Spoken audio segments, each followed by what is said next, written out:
I just spent so long rewatching this anime I already knew I didn't like, just so I can make this video.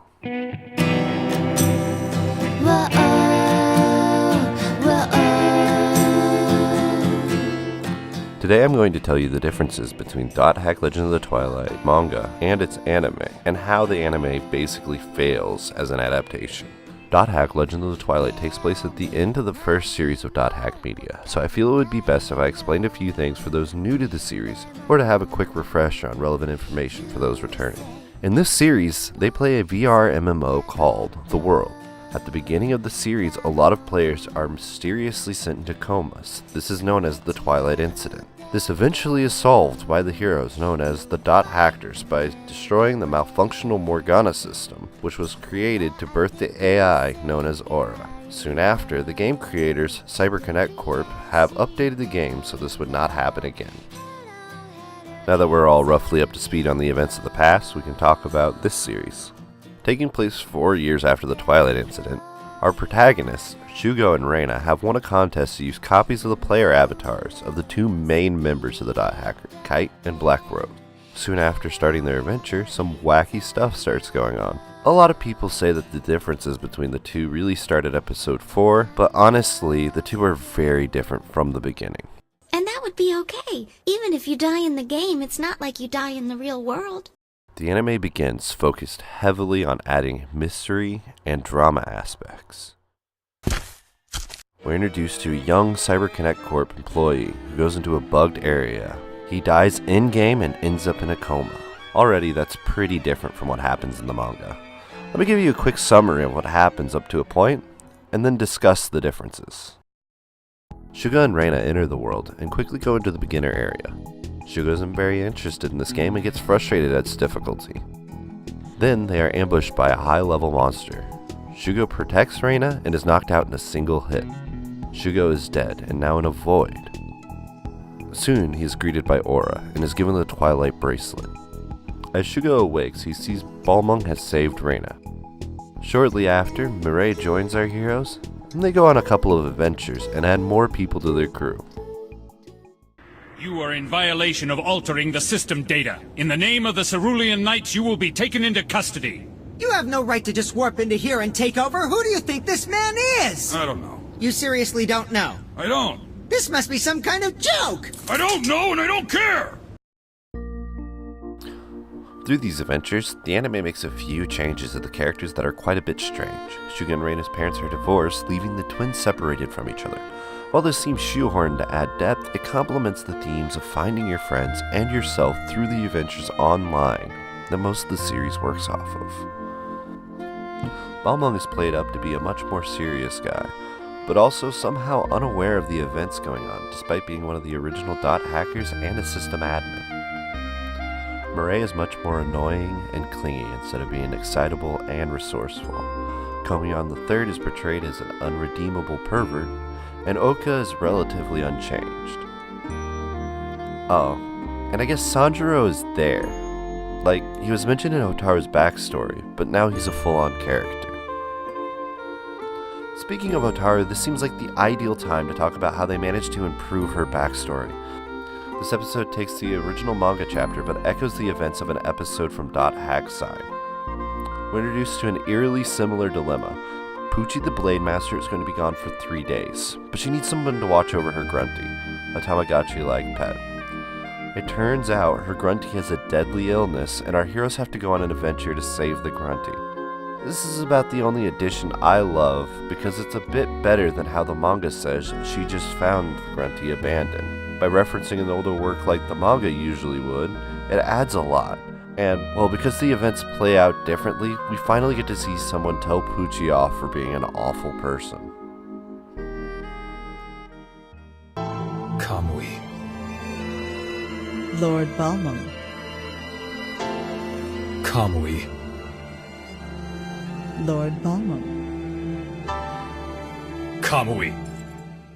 Before I delve a bit deeper into how the anime misses its mark, I should definitely take a moment and recap what's happening in the manga.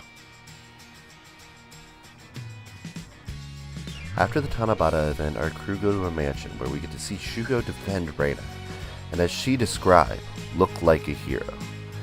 He explained that he's taking the initiative to research the game and level up on his own so he could be the hero he's always wanted to be. As they wait for the fireworks festival, we're introduced to Zephy, Aura's daughter. Our heroes now have the mission to reunite Zephy with Aura and head out to a special town, Naval Monte, meeting Wiseman, another former Dot hacker, to get information on where to find Aura. Sometime after, Komion narks on Shugo for tampering with his character model, which prompts Kamui, the leader of an in-game admin team, to arrest them and send them to an in-game jail to wait for their accounts to be deleted.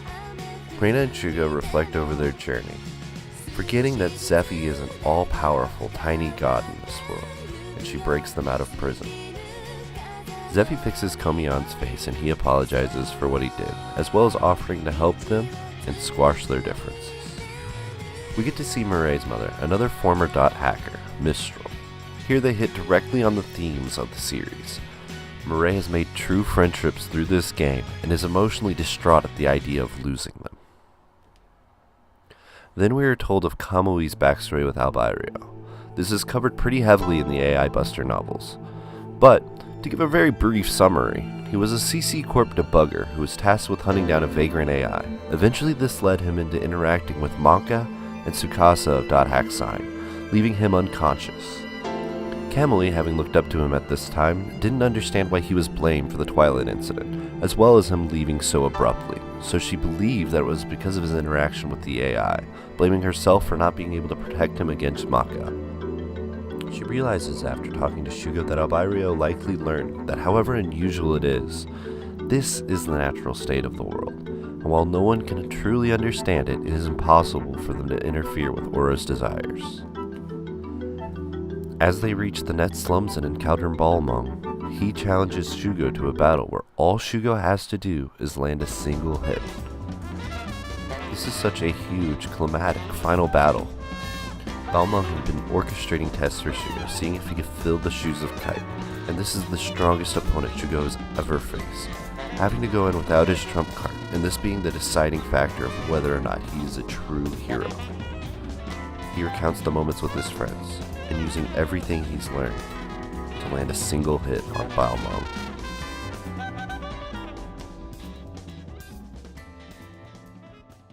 Balmung then gifts them the virus core, which allow them to go see Aura.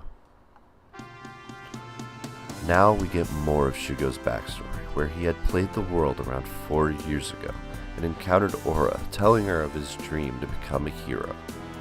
Now Aura has granted that wish, gifting Shugo and Reina with the character models of the legendary heroes, as well as the Twilight bracelet, giving him the power to deliver her daughter to her. Overall, I feel the message and purpose of this was to put a heartwarming story of personal growth at the end of the R1 series. What? Nothing. Just say something funny. Oh, okay. A cute puppy fell in the river. Whoops! Splash! Now that's my silly brother. So, what does the anime do? 2 words. Hacker kids. They trick Shugo's party so they can lure them into an area and kill Reina. And the rest of the 8 episodes are spent looking for Reina. I wish I was kidding. Eventually, they travel to the hacker kid's hideout, and then an AI named Morty appears, assumedly made with leftover code from the Morgana system. These kids are edgelords and are fascinated by the concept of death, so they've made plans with Morty, who's obsessed with the idea of killing the world. Morty betrays the kids, killing 3 of them and several admins who came to stop them. Naturally, our heroes escape. They go to another unfinished area the hacker kids used, Naval Monte, try to find a way to save the comatose players. Morty appears and uses Reina's connection to the players to try to destroy the world. But it doesn't matter because, remember, Shugo has a game-breaking device, and they save the world, Shadow and Sonic style.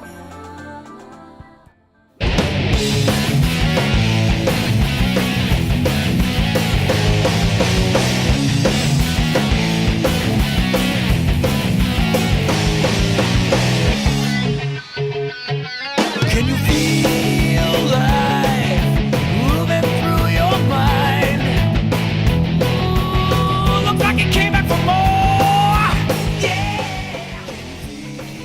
Honestly, this just misses the whole point.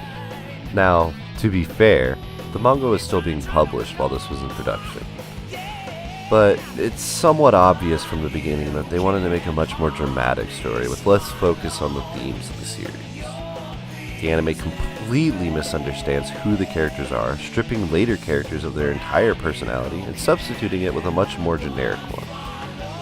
The manga takes advantage of almost every piece of previous media to tell its story, presenting the characters in situations consistent with previous works, where the anime just uses them however they can. It just really disappoints me how the anime turned out. I absolutely love this story, and the anime just destroys it in my opinion. But I think I've made that clear. Anyway, thanks so much for watching. If you want to keep up with me and my antics, the best way to do so would be to follow me on Twitter. And hey, if you like hearing me talk about anime, throw me a sub and I'll probably talk about more anime.